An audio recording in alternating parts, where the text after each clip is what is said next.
Well, hey everybody, this is Chris DeFurio with Keys to the Shop. Welcome to another edition of Shift Break. Today's episode is brought to you by La Marzocco, who's been making espresso machines by hand in Florence since 1927, and they have been a strong advocate for the specialty retailer all along the way, listening to the feedback that their customers give them and truly innovating their espresso machines to serve the need of the continually growing specialty market.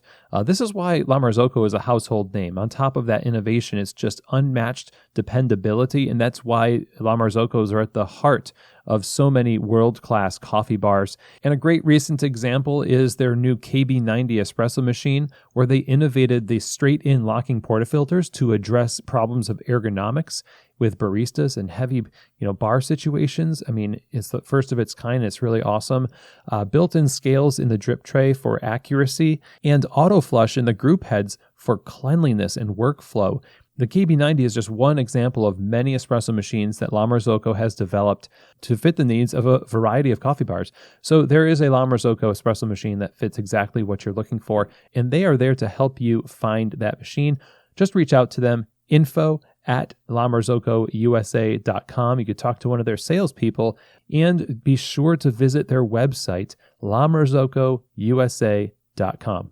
Today's episode is also brought to you by Espressly, who's creating custom-branded mobile apps for your coffee business to marry the experience that people get in your store with the convenience of a mobile ordering platform. And they just do marvelous work there to give you this beautiful customized option for your guests. This is certainly something to look into if you are thinking about an app for your business or mobile ordering. There's no risk here. There's no setup or development fees.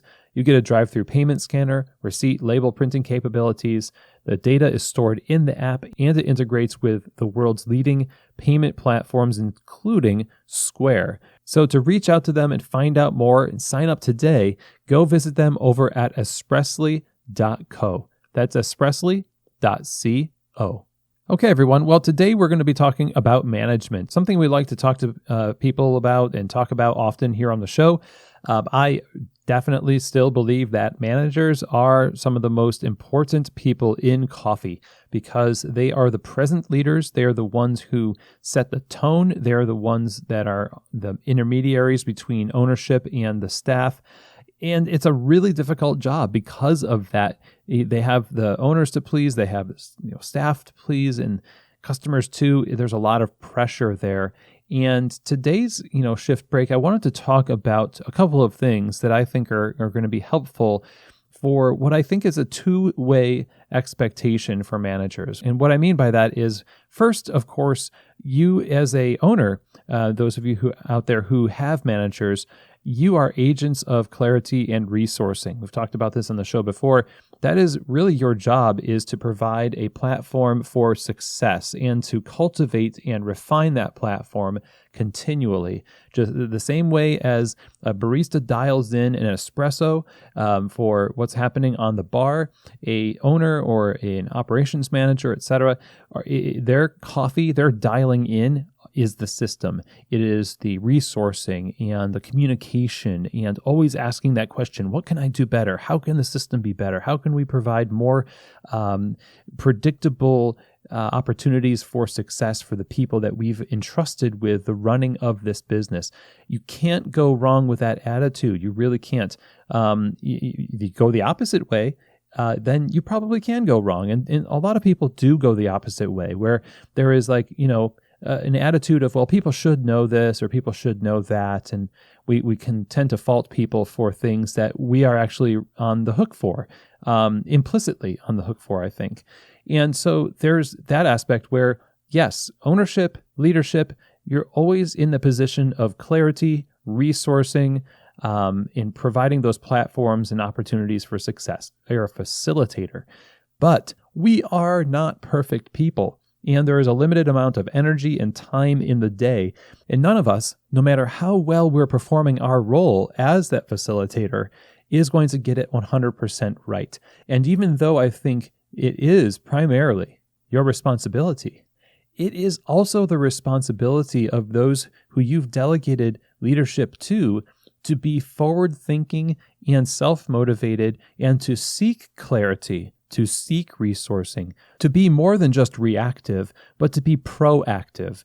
This is the kind of person that you want in the position of management where, yeah, you know what? Ultimately, their success hinges on your ability to provide platforms for it, but you want somebody who's going to also pay attention enough that they can fill in for the places that, try as you might, you can't get to all the time. I know for a fact that a lot of leaders will bank on the proactivity and resourcefulness of the people that they hire in positions of management in order to cover for the lack of resourcing that they should be giving them. And that really just doesn't turn into a good situation at all. That's how we end up with managers burning out, hurt feelings, just expectations that are not clearly communicated, and then there's a lot of bitterness and toxicity. So it's not always this sign of, oh, the owners are not really doing a good job because a manager has a question about something that they need to pursue clarity on. That's just the nature of relationships in business. This is a constantly changing organism, a business is.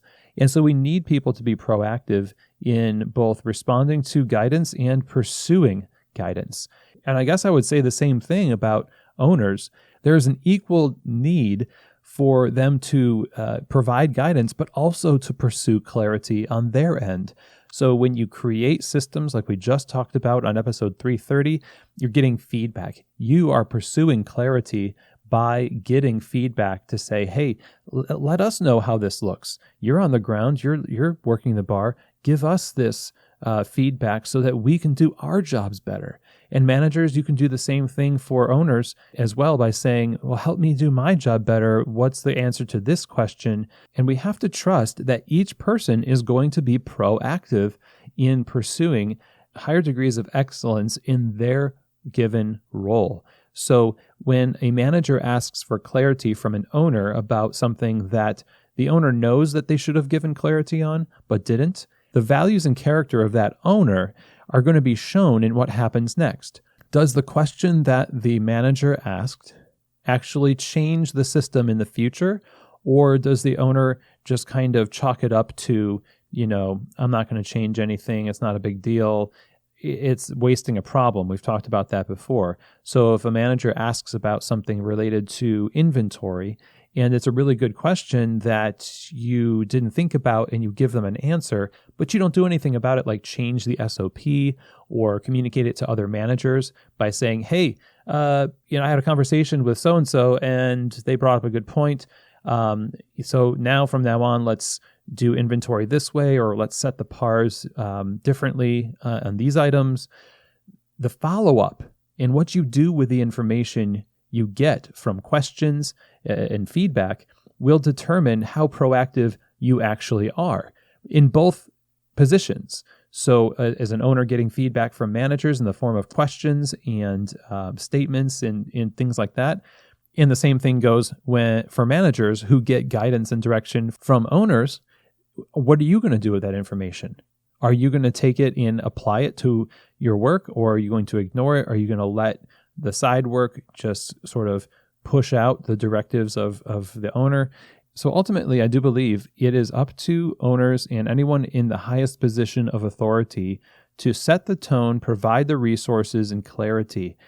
But there's always going to be a gap. There's always going to be an imperfection in the system, and it has to be addressed with charitable assumption and proactivity so that we are both believing the best about one another and that is being proven in our actions after the fact, after the communication. So that's what I wanted to kind of talk about today. I would love to see more proactivity, more follow through, more charitable assumption, and just a good back and forth of communication where we are trying to help each other succeed. Doesn't matter what role you're in. If we're both in that position of working hard and taking action on building success, both within our responsibilities and for those around us, I don't think you can go wrong. So that's it for today. I hope it was helpful. Thank you so much for joining me, and I will see you here next week on another edition of Shift Break. From keys to the shop.